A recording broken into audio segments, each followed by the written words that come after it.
आपने, बहुत कम लोग जानते हैं शिवानी जी कि आपने इंजीनियरिंग की थी पहले, और हम लोग सब आपको स्पिरिचुअल लीडर की तरह जानते हैं, स्पीकर की तरह जानते हैं।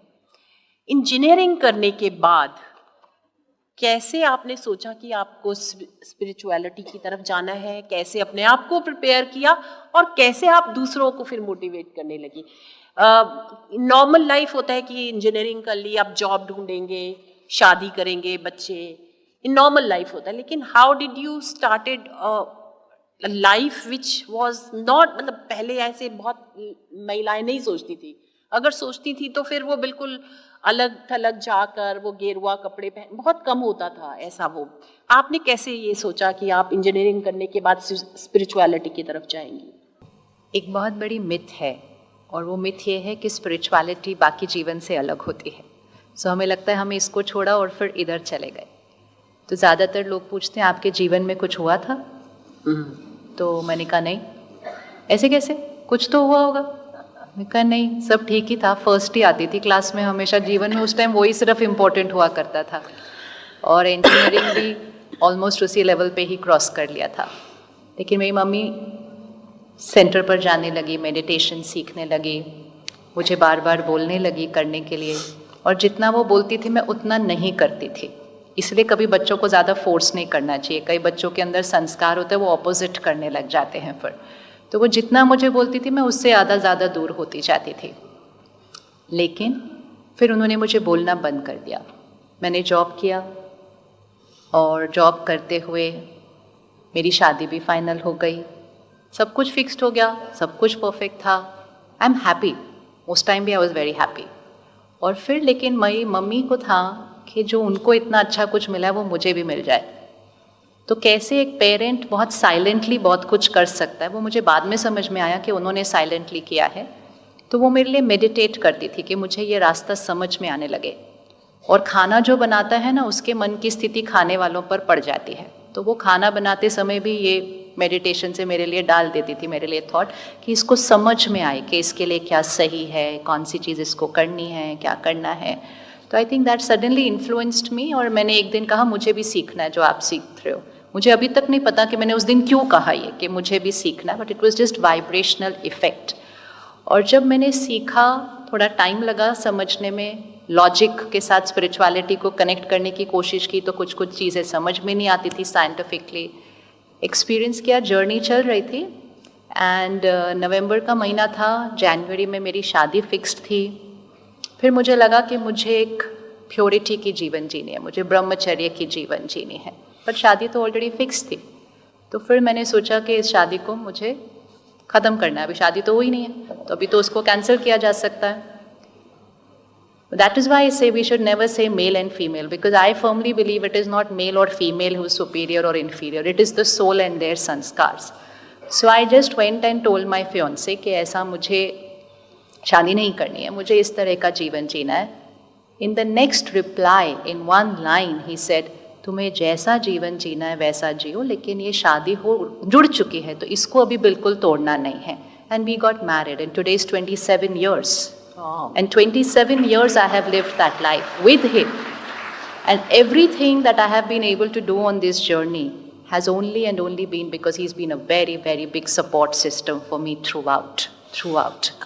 तो वो एक पावर है, तो इसलिए उस तरह से वो जीवन शुरू हुई। ऐसा नहीं सोचा था कि ऐसे शेयर करना है, लेकिन जो भी चीज़ हमें अच्छी लगती है, हमारा नॉर्मल संस्कार है ना, हम किसी के साथ शेयर करते हैं। आप एक दुकान में जाएंगे, कुछ अच्छा लगेगा, आप घर आके बोलेंगे कि आप भी ले लो। It just started with like that. तो कुछ प्लान नहीं किया है, कुछ ऑर्गेनाइज नहीं किया है, कुछ प्रिपेयर नहीं किया है, बस सीखते गए, और जो सीखते गए वो शेयर करते गए। पहले एक के साथ शेयर किया, फिर 10 के साथ शेयर किया, फिर कुछ ऐसा ही सीन आया कि बीच में फिर थोड़े ज़्यादा के साथ शेयर कर दिया। वो कुछ प्लानिंग से, it's not like a career, तो वो करियर के जैसे नहीं चल रहा था। It's still my own journey only, I am still on my journey, this is just a part of sharing that. One more question for you, what are your thoughts on think and respond rather than respond and think? या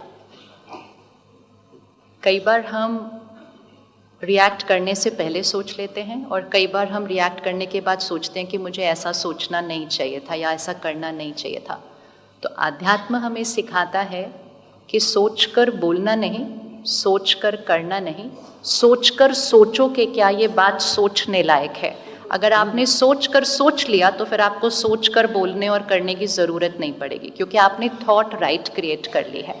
so once आप right thoughts create करते जाएं तो फिर आपके शब्द, आपके व्यवहार, आपका रिस्पॉन्स वो तो ऑटोमेटिकली सही होता ही जाएगा। लेकिन आपकी थॉट्स हमें राइट रखनी है, ऐसा नहीं कि सोचा कुछ और बोला कुछ और।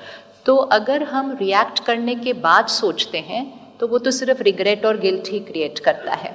लेकिन हम अगर ब्लेम गेम की लाइफ में जीते हैं, उसने ऐसा किया तो मुझे फील ऐसा हुआ, तो हम अपना रिस्पॉन्स चूज़ नहीं कर रहे हैं, हम जस्ट रिएक्ट कर रहे हैं। जैसी बात वैसी रिएक्शन। जैसे अभी बहन ने कहा, उस व्यक्ति ने मेरे साथ इतना गलत किया तो ऑब्वियसली मेरा इमीडिएट रिएक्शन है उसके ऊपर भी एसिड गिरना चाहिए। Perfect, that is an immediate reaction कि उसके ऊपर भी गिरना चाहिए। लेकिन धीरे धीरे रियलाइज हुआ कि वो मेरी सोच किसकी शक्ति घटा रही थी, वो मेरी सोच मेरी शक्ति घटा रही थी। तो उन्होंने अपने सोच को ही चेंज कर दिया कि मुझे उस व्यक्ति के बारे में सोचना ही नहीं है। तो यहाँ से उन्होंने उसको रिलीज़ किया।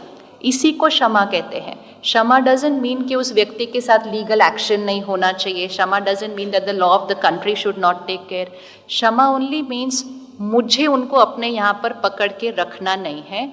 इवन अगर देश का कानून उनके लिए नहीं करता, suppose it is not a legal case in some cases, law of karma हर एक के साथ चल रहा है, हर एक के साथ चल रहा है। लेकिन क्षमा हम उनको नहीं कर रहे। जब हम उनको यहाँ से रिलीज़ करते हैं ना, हम खुद को क्षमा करते हैं, हम खुद को दुआएं देते हैं। तो इसीलिए सोचें पहले, और फिर सोचकर फिर रिस्पॉन्स में आए, तो आपका रिस्पॉन्स भी सही होगा और कभी रिग्रेट और गिल्ट भी नहीं क्रिएट होगा। Thank you so much, Shivani ji. Big hand.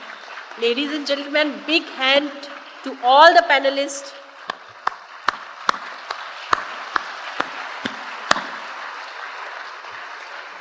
Thank you so much everyone on the stage and off the stage. आप लोग यहाँ आए, आज इस कार्यक्रम का हिस्सा बने। राष्ट्र महिला आयोग की तरफ से, हम सब की ओर से आपका बहुत बहुत धन्यवाद। Thank you so much.